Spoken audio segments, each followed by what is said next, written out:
This week, I have the honor of talking to my good friend and colleague, Dr. Antonio Jimenez Luque from the University of San Diego.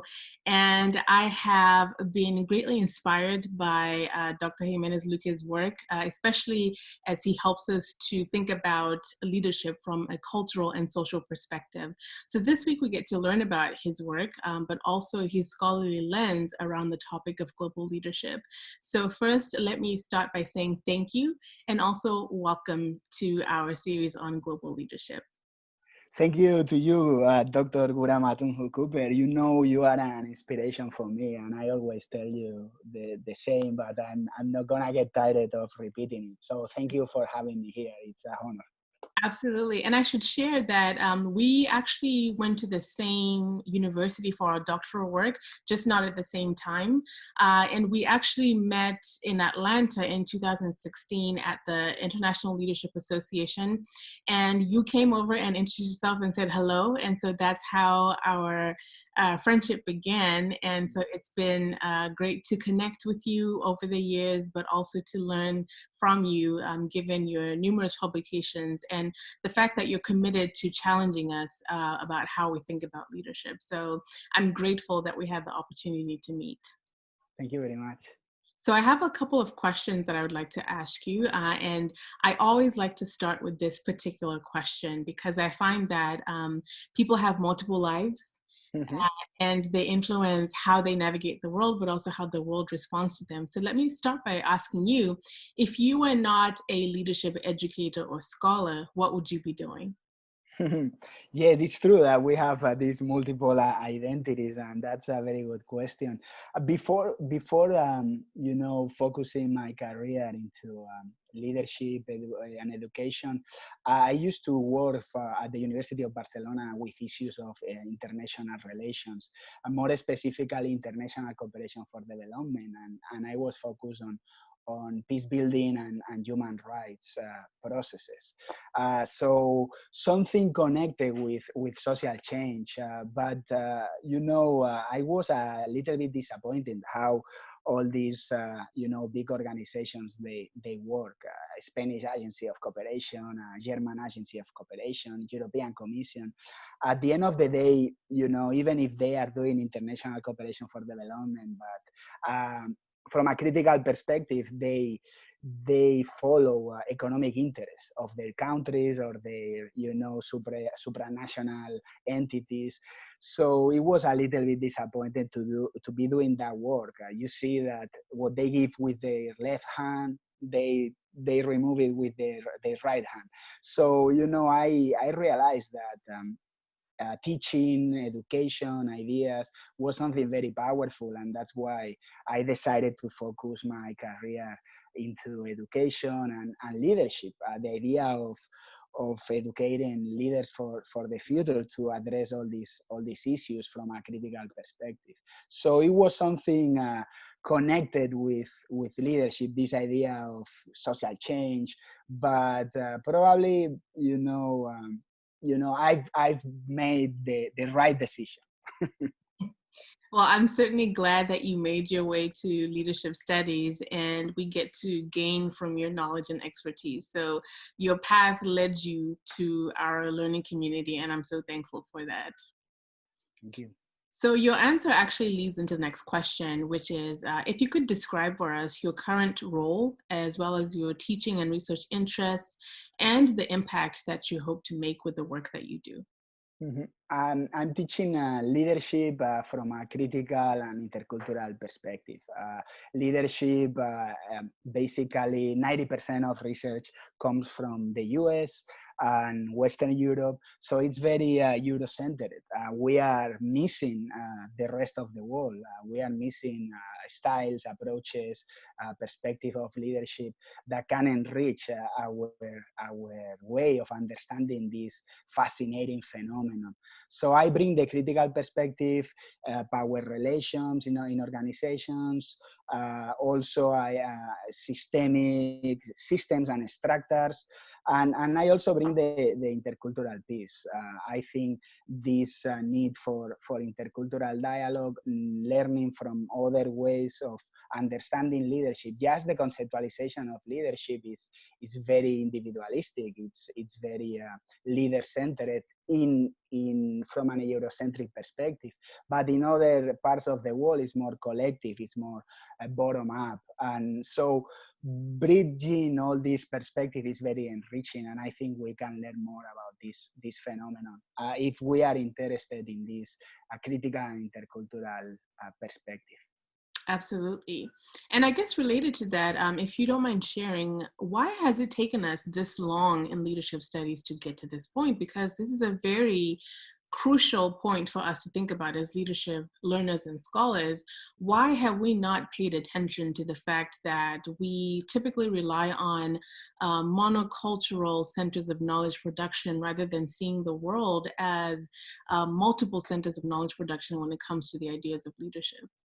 I think that's a great question, and it's part of my research. Part of my research has been focused on studying modernity and its darker side, which is colonialism. So this imposition of a way of viewing the world and a way of understanding the world, and the same with leadership. I think there are issues of power. There are asymmetries of power that results in this, mono conceptualizations of leadership, just imposing the leadership from a local perspective as a universal perspective. And that was possible because of these issues of colonialism and the structures that resulted after all these processes. So I think it's important to acknowledge power issues in leadership studies. Mm-hmm, mm-hmm. Absolutely. Great point. So the next question then would be, from your perspective, what are the three top qualities or characteristics a leader must have in order to lead effectively in global spaces? So here I'm thinking of the head, heart, and hand framing, the intellectual piece, the experiential piece, but also the application piece. What are the top three qualities or characteristics? I think for living in a global sphere, for having a global perspective, it's very important to, from the head, to have this holistic view of connections. The capacity to connect different concepts and different issues. That, for example, can be explained with leadership literature, talking about systems, structures. I think that's very important to have this social intelligence, where you can focus on a specific phenomenon, but connect it with different things that are going on at a different levels and a systemic level. Also, issues of skills for hermeneutic translation, because we are talking about different cultures, different ways of understanding the world and understanding leadership. What is leadership for a particular culture, it's not leadership for a different culture. So we need to have these skills of hermeneutics, the skills for translating meanings, and that implies a lot of communication, skills for communications. Don't take for granted anything. Just communicate. At a level of heart, I think it's key empathy, because it's this idea of put yourself into the shoes of another person. Try to understand people. Doesn't mean to justify what they are doing or what they are saying, but try to understand. Try to put yourself into their shoes. That means a lot of empathy, and we are going to have a lot of cultural shocks and misunderstandings. So we need to have this empathy and compassion. And when it comes to hand, I think, to me, because my leadership is focused on social change, I think action and more specifically collective action. Again, my approach to leadership is not leader centered. It's more a collective way of sense and meaning making. And the best way of approaching this is through platforms of collective actions. So it's very important to have this capacity for collaboration and this will for collaborating with people. It's not about you, it's about the process. Leadership understood as a process. I think for a leader today, it's more important than ever to have this capacity. It's not about you, it's about the process, and how we can reach these goals is together, collaborating together. So a lot of humility as well there. Right, right. And I love the idea of hermeneutics as you were mentioning. And I think if we look at where we are right now in the discipline, we have been guilty of hermeneutic injustice Mm-hmm. because we haven't taken the time to understand leadership within specific cultural and social contexts. And so we have done this sort of copy and paste of leadership approaches and paradigms, thinking that we rely, I think, too much on this idea of universality, Good point. but not noting that we might have similar experience, or familiar experiences, but they're not necessarily similar. Mm-hmm. So making the distinction between what is familiar and what is similar, and that does not always equal universality. And so I like this idea of looking at hermeneutics to understand the nuances that exist within our discipline. So thank you for that. And you made an excellent point, because this is what was happening to analyzing the world from a local perspective. Let's say the Western world or US, or we are not identifying leadership beyond this area. Why? Because we are just trying to look for leadership that is similar to what we do. We didn't have this capacity to be flexible enough to think that leadership can be manifested in different ways and conceptualized in different ways in other places of the world. It was just our way of understanding and conceptualizing leadership was the right one. So we have been missing all this richness all around the world because of that lack of hermeneutics, this capacity for understanding other ways and other meanings. And also going back to the power relations issue, this Portuguese sociologist Boaventura de Sousa Santos, he talks about epistemicide during colonialism, how Europe imposed what knowledge was valid and legitimate, and therefore the rest of the knowledges in the world, they were invalid and legitimate. And this is what he called epistemicide, killing all these knowledges and other epistemologies, and from where we can learn a lot. So that was really, really sad. But now we are trying to recover, because fortunately they are still there. Mm-hmm. I think we might have found the title of our book that we've talked about writing for such a long time. But we'll talk more about that later. So my next question, and this is based on your own personal and professional experiences. So can you describe your personal and professional experiences with global leadership and talk about what have your travels and living around the world taught you about leadership? Yes, as I was saying before, a lot of communication is needed, because we are going to have cultural shocks and misunderstandings. So basically, it's all about assumptions, assumptions, and assumptions. We take for granted a lot of issues that in other cultures, they are completely different. So that's why we need this over communication if needed, because my experience living in different countries and working in different countries is about these misunderstandings. But we need to accept that that's normal. But that can be something from where we can learn a lot. But we need to be ready for accepting that we are going to have these misunderstandings, because we have assumptions. It's like the fish into the water. We live in our bubbles, and we only know about ourselves when we encounter the other. That's why it's very important to travel. When I was living in Barcelona, Spain, so it was the same water. Everything was more or less the same. But then when I started traveling and encountering the other, I learned about myself. Wow, they do this. because I do that, and I do that, they do this. And it's when you start thinking about who you are, what is your culture, your values, your beliefs. So that's why it's very important to travel and to have curiosity, intellectual humility, to ask questions, and to learn.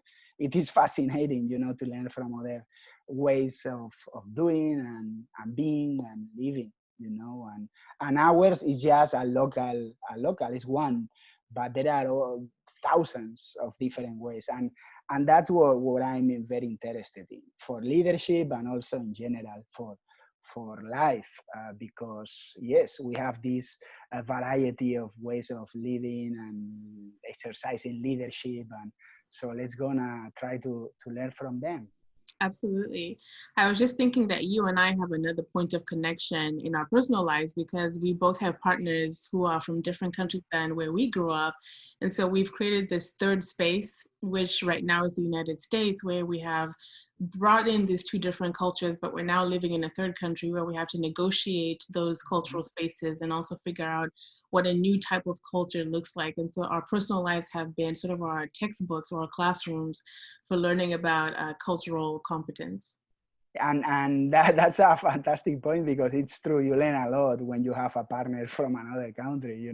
Imagine a home with all these cultural misunderstandings, but it's very enriching, and it's all about your approach, as something enriching and positive, or something negative. And this is something that we can bring to a higher level.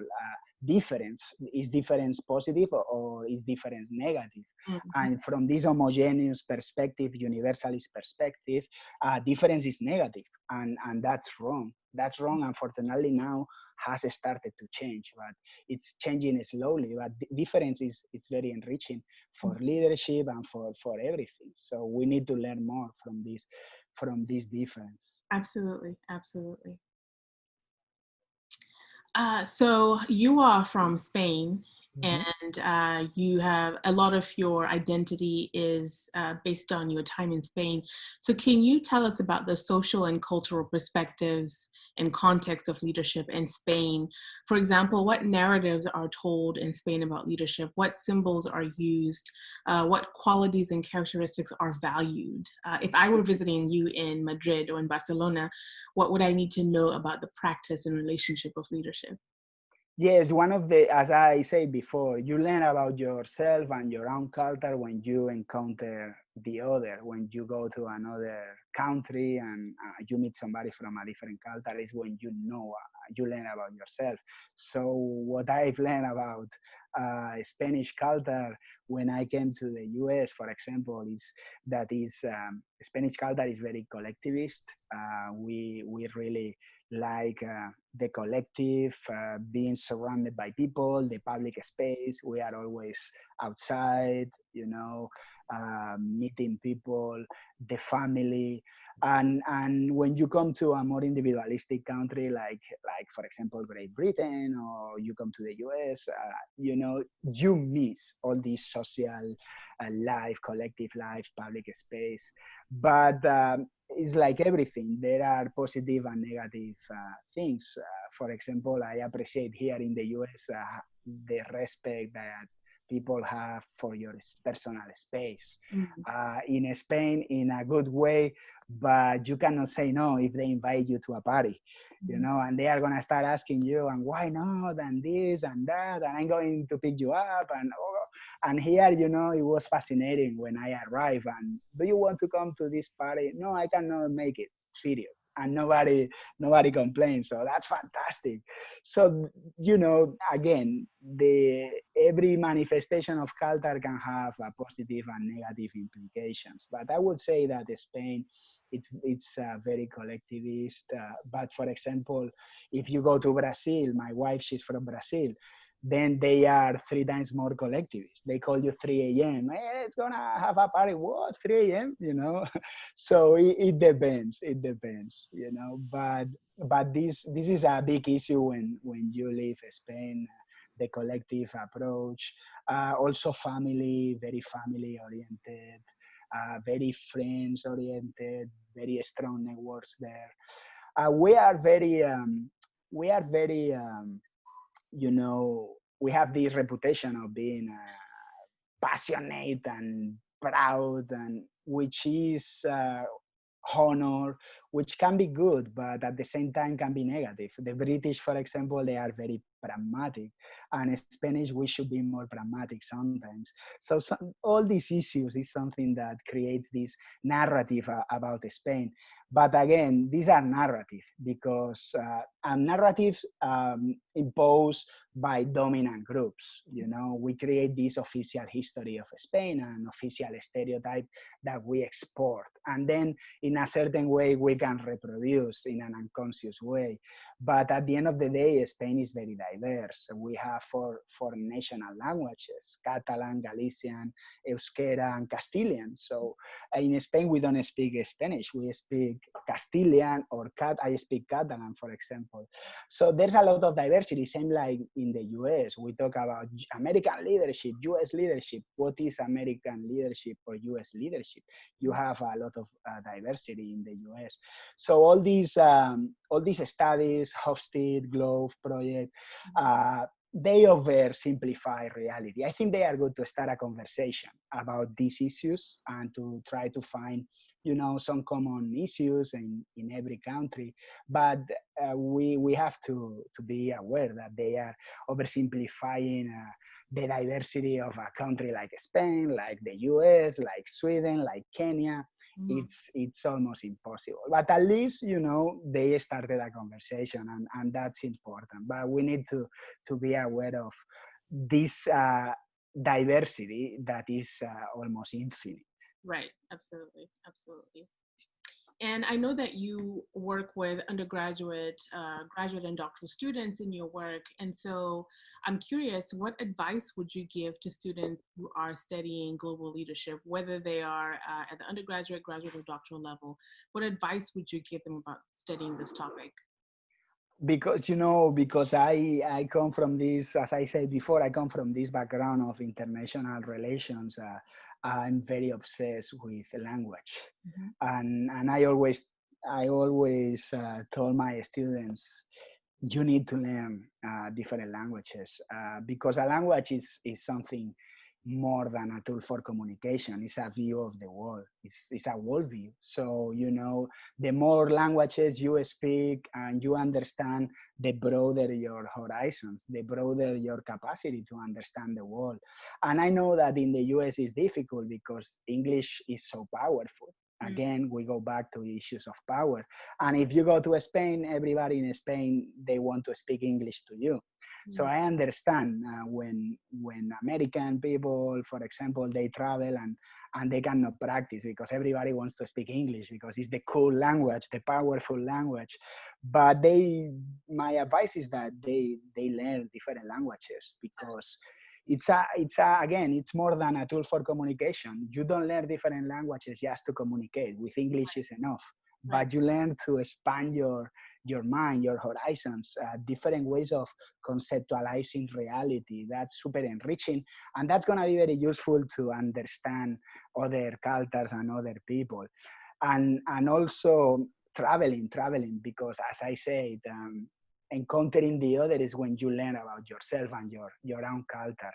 You can travel, or as I say, because we have a lot of diversity within the US, you can encounter the other, in your neighborhood. So the point of the story is that we need to break our bubbles where we just meet people who have same values, same belief. It's important to think about other ways of being and living and doing things. Absolutely, absolutely. The importance of language cannot be understated. I think I may have shared this story with you before, but my partner, he taught himself Spanish, but on Rosetta Stone. And Uh-huh. Rosetta Stone is based on Spanish in Mexico. Mhm. And so when we visited Madrid, we were so confident that we would be able to navigate because he had studied and he had practiced and he was feeling very good, but we didn't realize the differences or the nuances in language. So the assumptions that we make about a particular place or the people there, Mhm. the language. So that was a really good learning experience for us, Mhm. realizing the differences in the same language. So that was a Exactly. good learning moment for us. Exactly, because different reality, language evolves and creates different words, different concepts, and that's why we can describe different realities through language, different realities that we cannot understand through our language, maybe So through other languages, we can see things that we cannot see through our language, because language is this bridge with reality. So it's very important. It's very important.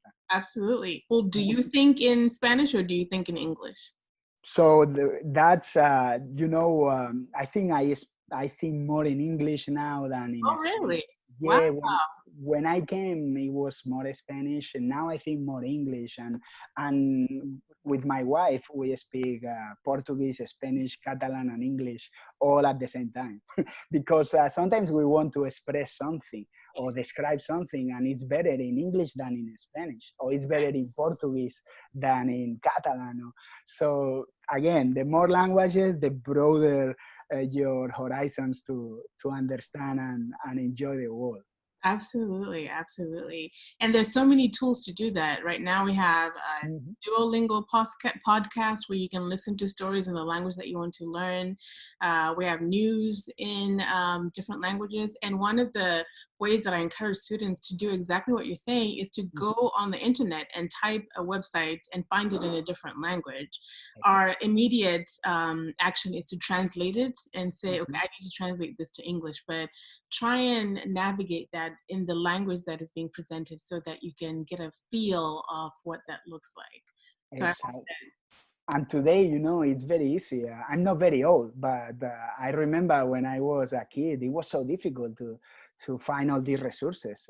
But now, with Netflix, with YouTube, and it's very easy to find conferences and movies and original version with subtitles, and so absolutely, listening radios from all around the world.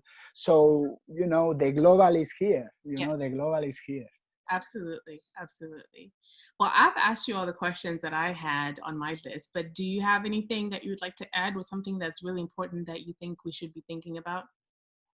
No, I think it's as I think as you could see, I'm really passionate about culture, intercultural dialogue, and learning from other ways of living and being, because at the end of the day, to address all these challenges that we have, we need all these different perspectives. Just with one perspective, we are not gonna address all these big issues and challenges that we have in the world. Actually, we create them through this one perspective. So maybe listening and learning from other approaches, we can find solutions. The idea that culture is something very fluid, and we learn from each other, and it's fluid. It's not static. So these, ideas of Spanish or American or Italian or Kenyan, that's very relative.